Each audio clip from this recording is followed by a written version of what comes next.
All right, so we're continuing our series on remote coaching, how all of us do remote coaching, some things we've learned, some things that we can share about our own processes that might be helpful for other people in terms of either learning from our mistakes, learning from our errors, or potentially picking up some things that we've figured out through a wide variety of mistakes and errors. So this week we're going to actually talk about our process for writing programming, right? So not necessarily the actual training designs, like not picking priorities, not how many toes to bar someone should do per week, not whether to do 21-15-9 or 10-minute AMRAP or whatever, but the actual process of just like literally writing someone's programming, how we keep it organized, how we stay on top of it. Since anyone who has remote clients has certainly experienced the idea of like, oh yeah, writing programming is fun and I kind of enjoy it. And then they're like, oh no, I have to do this every week, even when I don't want to, even when I have other stuff going on,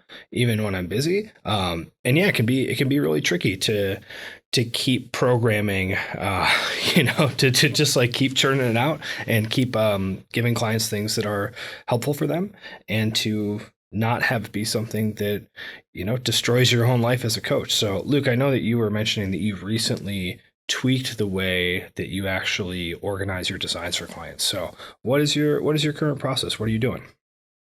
Yeah, so I suppose over the last couple of years, since I've sort of had this mainly as my full-time job, I've always tried to sort of figure out a way of making it more efficient and making it quicker, but what I've realized is a lot of my attempts to make that happen, usually I end up just not doing it, or I just end up breaking it down. And I sort of settled into a pretty good way of planning things out and then going through week to week programming for individuals.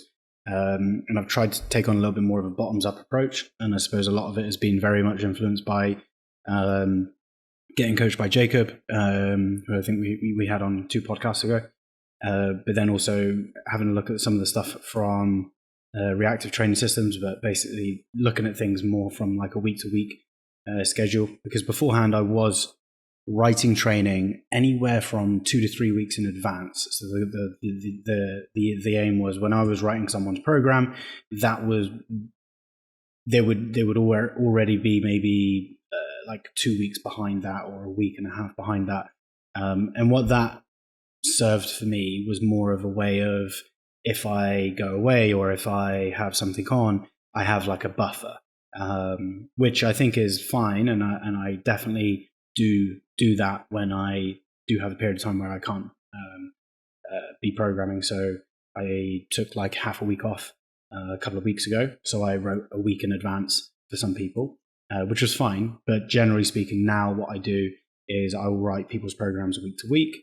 I will open up someone's True Coach. I usually would have communicated with them for anywhere from 1 to a million times during the week previous. So I have like a pretty good idea of where they're at. I look over things. I glance over my notifications most days, so that gives me a bit of a handle on like, hey, have they been training? Usually if something comes up in sort of notifications where it's like a comment that looks like a question or looks like something, although I do tell people just to text me if they have questions, but it looks like something needs to be actioned or just needs like a bit of attention straight away, I do try to do that. But usually when I do open up someone's program, I've got a good idea of what's going on. I then run through the week, have a look at movement, have a look at weights and all this type of stuff. And then when I write out the next week, a lot of it is based off of what was going on the week beforehand. I'll go into like a little bit of further planning in a second, but generally I'll be telling people to increase by weight ranges. I'll be telling people to aim for certain paces and numbers when they're going through, some intervals or some sort of CrossFit piece. If there is something which is a little bit more, you could say, chaotic and a little bit more CrossFit type stuff, then I'll give them a bit of guidance on it. But sometimes I also do let my clients just like run with it and just sort of see what comes out. Because I also think that one thing I've found really useful from this type of programming is just sort of now viewing the training as dialogue, and viewing the sort of results and that process little bit more for, you know, the athlete to learn about how to adapt to certain things and how to approach certain things, but also me learning about the athlete and how they go through that. So yeah, and then week to week things progress. Now, in terms of like bigger plans, after the Open, I sort of created a bit of a macro plan. I, sectioned out the year into sort of, okay, we're going to spend this sort of block of time towards development, this block of time looking probably to do a little bit more of the sort of sports practice and CrossFit type stuff, what you would usually see with like a yearly annual plan. And then I have that sort of in the background. And then each individual has their priorities. They have their sort of individual priorities, which are going to be more, okay, this person needs to work on their engine, this person needs to get stronger, this person needs skill acquisition. And then I have sort of more sport specific. So this person really struggles with the snatch, so we're going to work on this. And usually that starts to give me more, like bit by bit, it gives me an easier time just to basically create a template. And I know we spoke on the podcast before, like the template writing for some people can be really quite difficult. But I actually find it quite probably the more enjoyable process within programming. I definitely did struggle with it for a while, just because it was like, okay, I had like these ideas of what people needed to do every single week. But the more and more I moved towards, creating sort of like being okay with people not doing certain things every week, or being able to just like maintain certain aspects of their training, it's been a lot easier for me to do that and a lot more enjoyable to write templates. And then with the template, so every time someone's going through a program or through a block, I have like an idea, okay, you should be finished by the end of July around this, focusing on this. And then I usually try to put in some like sort of checkpoints. So within a month, I'd like you to be able to do this, or within 2 months, we should be sort of looking to be focusing on this area with a little bit more of a sport specificity type edge to it. So we're going to move, away from intervals, and we're going to move more into you actually practicing the sport. An easy example, something that I've done recently is I've had a couple of athletes sort of coming off of the Open. They need to work a lot more on like their high turnover, CrossFit type stuff. And for them, they've been sort of working more on like mixed 30-30 style intervals, which have sort of extended, and then that developed into small little AMRAPs, and then that developed into essentially them, going pretty hard for 2 10-minute AMRAPs as of recent, working sort of like similar movements, rep schemes and such. So usually I have like an idea of where I want them to be after a certain period of time, but I'm also flexible with like how that plays out, so that I'm not boxing the athlete into like a certain, like if they could look like they will progress more from doing something that's like less, say, sport specific and a little bit more you could say just probably a little bit more directed and focused on achieving a certain stimulus, then I would probably push that. But if they look like they actually are losing those sport specific touches and that little edge, then I'll probably start to give them more of that type of stuff. So yeah, that's my current process as such. It's sort of, it's, I would say usually I'll have athletes, if they are coming towards the end, like I think in about a couple of weeks' time, I have several athletes who are sort of coming towards the end of their initial period of the year, coming off of quarterfinals, and then for them it would be for their program, I'll probably have to spend an extra half an hour or so for that week just writing out the template and putting a video together for them just to explain, okay, this is your weekly split or 2-week split for the next several months, and this is sort of where we want to be by the end of it. Luke, you mentioned being influenced by Jacob's style of training, and on the podcast we did with him, he talked a lot about how he keeps things pretty similar week to week, right? He doesn't do a lot of variation that you might expect in like a training program for a CrossFit competitor. That, yeah, okay, we did rowing and burpees on Monday.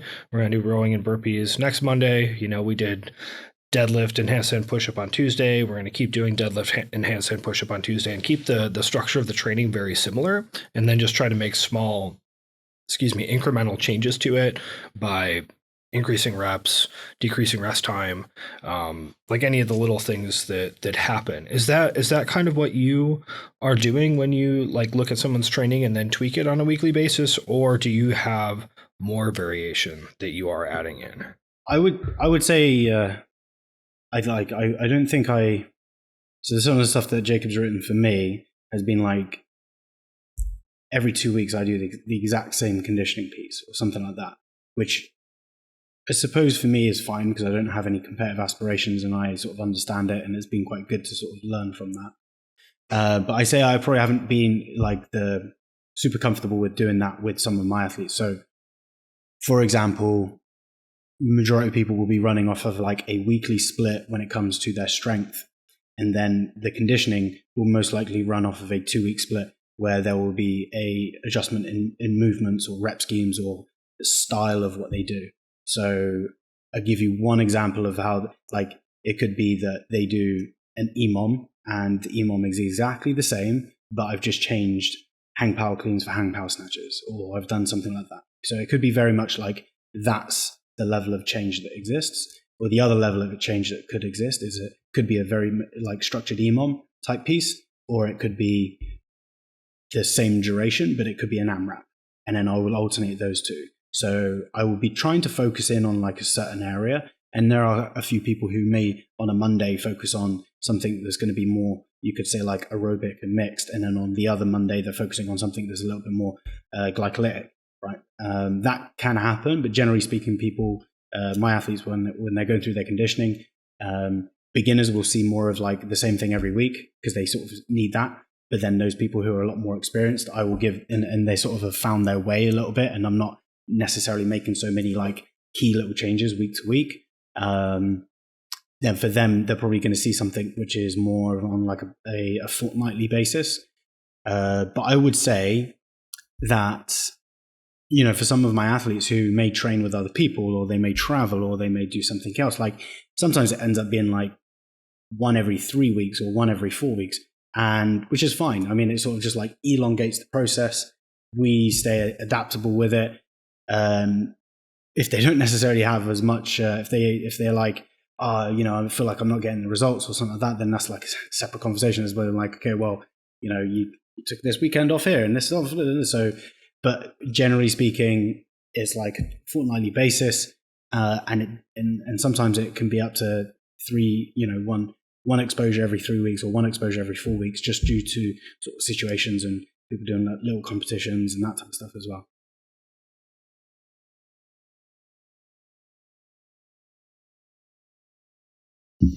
Yeah, I have a similar kind of viewpoint when it comes to those like newer or less experienced athletes in comparison to the more experienced athlete. You know, the repetition and holding things in a similar style for a newer athlete tends to lead to more progress than with a more advanced athlete where I'm maybe having a little bit more variation week to week.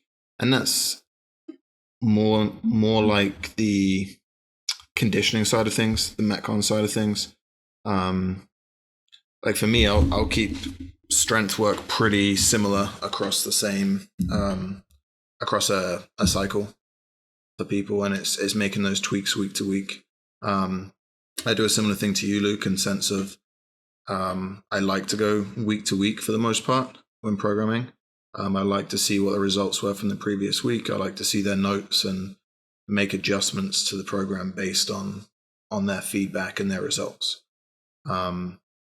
So most of the time, the strength work is going to be variations on reps or loading. So either increasing weight, increasing reps based on previous week's results. And then for more advanced athletes, the progressions I really focus on are based around how the kind of skill or weakness work is put into their program. So, if I have someone who has the emphasis on getting stronger, and outside of their regular strength work, we're maybe focused on strict gymnastics work, or we're focused on strongman type pieces. It's playing around with those to advance the athlete, but trying to keep it a little more creative so that it's not quite just everything is standardized week to week and you're doing the same thing. If their strength work is pretty similar, I'm not then going to have their assistance work be just like 1 rep more than last week, or, slightly heavier on the assistance work than last week. I don't want the day to be almost identical to the previous week. So for someone trying to get stronger, I maybe have them doing a sandbag carry farmer's walk piece week 1, and then the next week they're doing a reverse sled drag and they're doing a double kettlebell front rack carry. So we're getting a similar kind of stimulus, but we're just changing up the method of doing that. I think it's really key to adapt that based on the athlete's mindset. So for an athlete who's very focused on trying to be competitive and trying to, get to the next level of competition wherever they're at, they're more willing to do stuff in a more boring kind of fashion. And they're okay with doing the same piece week after week because they know they're improving on it and they know the reason they're doing it. For someone who doesn't really have competitive aspirations or is slightly newer in their training journey, I think that repetition can sometimes kill off their drive and their willingness to train. And that's where switching it up, maybe at the cost of progression to an extent, has more benefit than them kind of tailing off and not really wanting to keep pushing through on stuff. Just a quick one on that, because I think that's a really interesting idea of sacrificing progression for the sake of like keeping people in it. And I think I read a book on Glenn Pendlay recently, and he was talking about his method, and his method being a lot more aggressive than what you would typically see in other like weightlifting nations. And part of it being because he sort of like he felt that he had to be that way with his athletes, and the training that he promoted them to do would be a lot more, you could say, like entertainment, because that's the way you sort of kept people engaged. And I suppose I've been thinking about it recently with beginners as well, where it sort of pays off to like make them do repetition and that type of stuff. But, maybe that idea of, you do a different Metcon every Monday, Wednesday and Friday or something like that, like, just sort of keeping that in there. And I suppose I've been sort of, because I think before I was very much, this is what you need for like long-term development, but now I'm moving a little bit more away from that. I don't know, what your guys' thoughts on sort of sacrificing a bit of progression or long-term development for the sake of just like meeting people where they're at and keeping them in it? I mean, one thing I think we've talked about before has been, the best program is one that someone's actually going to do. And even the best athletes will have a tendency to get bored and kind of zone out if the program is too, I want to say repetitious, but that's not a word.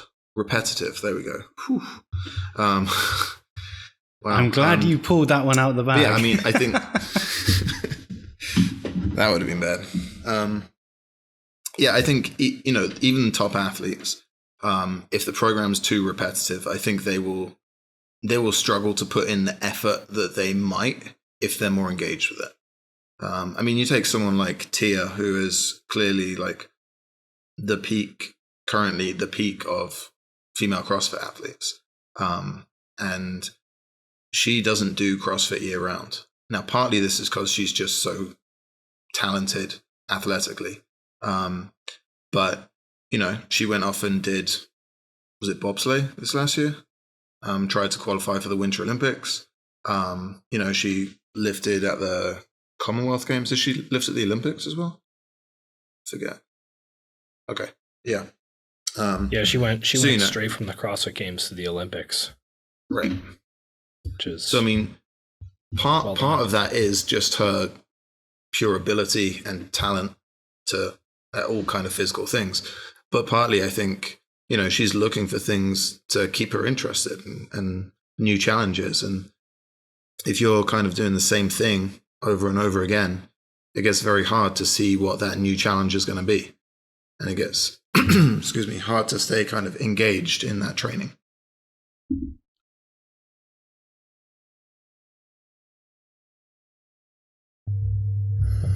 Yeah, I mean, I guess I'll fire off my my programming process in this continued roundtable format. Yeah, I mean, I think that both of you have touched on one of the essential tensions of trying to write training for athletes, right? Is there's a trade-off between having some sort of like long-term plan laid out and then being adaptive to how things are going for the athlete and adjusting to their like weekly performance. And so I don't think there's a perfect way to nail that trade-off. And I think like both of you, I've gone back and forth a few different times in terms of how I do things to try to find that balance. And so what I've sort of settled on recently is, rather than writing like basically the next few weeks ahead of time for someone and then kind of trying to adapt that into what their current results are, I've actually sort of started writing a few different progressions of specific sessions out. So I do have like a little bit done ahead of time, but it's not necessarily like, okay, this is the next week of training that you should do. So that I do have the ability to kind of like plan out, okay, this is what I would like the next progression to look like, over the next few weeks. But then the way I have it laid out, it's relatively easy to just kind of like tweak little pieces of those sessions and then put them in following what an athlete has done in a given week, right? And again, I'm still not totally happy with it, but I do think that the idea there of adapting to weekly results, I think, is like more important than having like a rigid plan laid out. But for me, I think having a plan is something that feels very important. Or like, okay, I want to see where this is going and I want to like have an idea. Like Luke said, okay, we're working on, this deadlift burpee combo that kind of exposed you in the open. So maybe we're not going to retest that specific test, but here's something that kind of looks like that test that I would like you to do in a few weeks of progression. And so like, let's lay out what progression into that test might look like. And then we can just sort of like fiddle with those ramp up sessions or add more based upon the weekly training results. So that's kind of what I've settled into. Yeah, from a logistical perspective, I think it works okay. It can be a little bit tricky to, I mean, like we've all said, just adapt things that are already written based upon someone's results. And so I try not to just be like, okay, well, here's what I was planning on having you do, and you're going to do it regardless of how the current week went. And so I think that's like the failure mode of having things like laid out ahead of time. Yeah, just from like a logistics perspective as well, for me, having a little bit of a buffer is important just so I can make sure that like, all right, if I do have, a weekend where I have a ton of schoolwork or something, that I'm able to get people their programs without just being like, well, I can either do programming and then not do this assignment, or do this assignment and not do programming, because neither of those are really good options. So yeah, having a little bit of a buffer is important for me in that sense, especially with, it's like some classes you just kind of don't really know how much work you're going to have. So you have to be a little bit flexible with that to build that in. So yeah, I feel okay about the current structure that I have, but again, I feel like there's like an inherent trade-off that I'm just never going to be totally happy with. I don't know. I think there's, that sort of when you're describing that, sort of reminded me of I'd say when I was programming weeks in advance and I was doing that to sort of create a buffer, I knew that sometimes like my sort of tendencies tended to sort of shift more towards that, and it didn't tend to become too rigid. And then when I've sort of moved to this way of doing things, where it was what you would consider a bit more bottoms up and a bit more reactive, the thing I've got to be careful with that is also making sure that there is an end in sight for the athletes that I coach, because there are some people who are more general population and they just don't have, or like for example, I've got a couple of BJJ athletes that just sort of work off of just like a lot more of a what you would call like a concurrent sort of cycle. Like they train 2 days a week, and it's like, okay, well, we can't really plan things out. Like you're gonna, you've always got some little injury or something like that, so we're gonna just sort of keep it very broad and just make sure that you do it. Where for them, there's not really as much of a plan. And I suppose with the CrossFit athletes that I work with, it's just being careful that it doesn't turn into that as well. So I think where I like your idea about writing progressions out, like maybe the most essential ones of being like, okay, well, we actually want to be here in 6 weeks. Because I think when I've written things out in advance, maybe say like 3 weeks, if I'm writing like a template out or something like that, and I have like a client who just sort of may miss a certain piece each week, sometimes actually just like, oh, I'm just going to make you do the test now, because it sort of will give you a bit of a kick up the backside, and then you'll be like, oh shit, I need to put these training sessions in, and it becomes a bit of a learning point in that way. Not to be like an asshole and just to put like most CrossFit athletes are fairly like resilient and they're actually able to handle that type of stuff. But it's sort of, I think sometimes training could be like, you can use it as a bit of a learning point. But having that sort of being aware of how you program, why you program like you do, whether it's planning things out or whether it's being a lot more like, on the spot type programming, and just being aware of like the certain biases and I don't know, maybe like potential tendencies you could get into when maybe you're feeling a bit lazy or you're a bit pressed on time and all this type of stuff. And it's like, okay,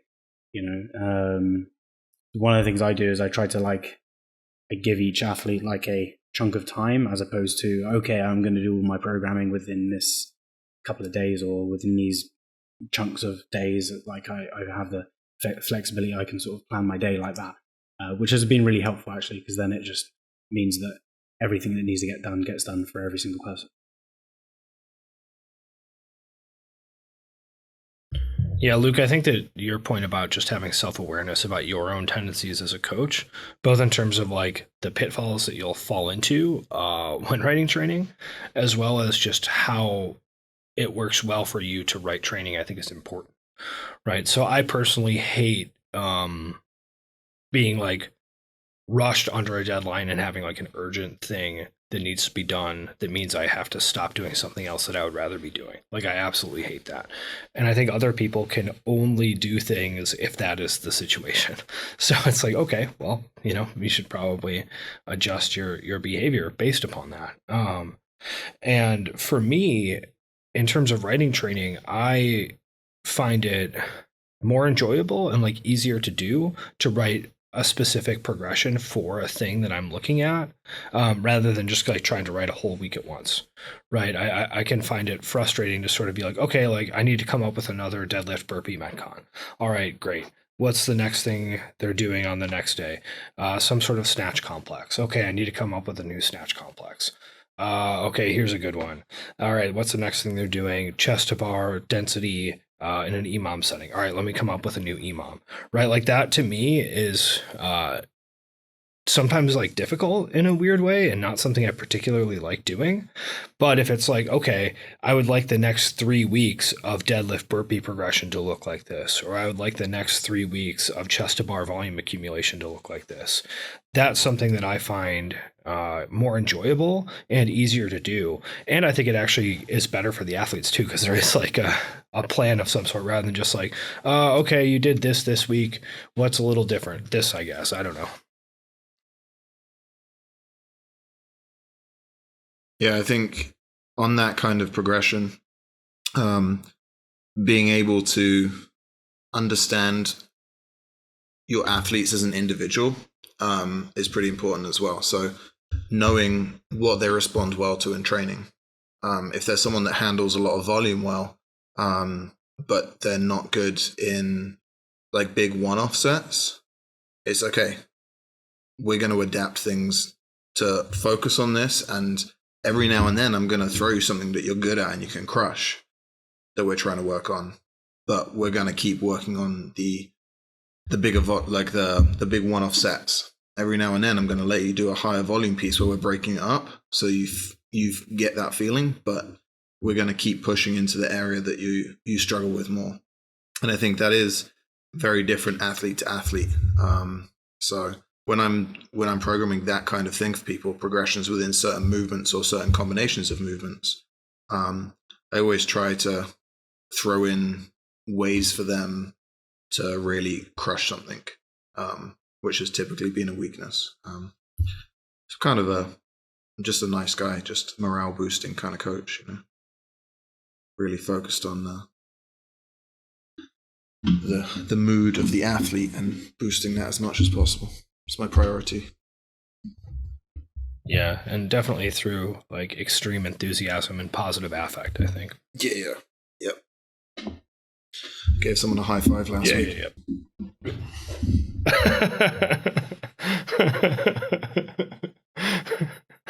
That's insane, John. That's it was warranted. Warranted. Yeah. Sure, it wasn't harassment. I feel like that's kind of questionable. I mean, I regret it. Coming from John, it might feel like harassment. It was warranted. Yeah, right. Wait, you're talking to me? Well, I do. There was an incident last year. Not really an incident, but after the team from our gym qualified for the games, and I gave a sincere speech about how I was proud of the effort they put in to do that and everything like that. And the feedback was it was very weird, and so didn't do that again. try to give out compliments and things, and just didn't really pan out. So won't make that mistake again. An anonymous complaint was submitted. Yeah. To the gym John, email. please never stand on the box again and give a speech. I was made to feel very uncomfortable during class the other day when the coach gave a sincere speech. Yeah. I got a pat on the back, but I think I was being physically abused. Well, yeah, it's dark, John. You set up a culture of fear. Coaching by shame, which is good. TM. Yeah. Culture of fear and shame. It's Yeah. good. Maybe that can be our next installment in this series, is how we instill a culture of fear and shame into our athletes in order to maximize performance. I think that's what we'll do. Okay. Makes sense. Great. I have some experience. Sounds good. Yeah, we'll make some notes on that, and we'll get it set up for next time.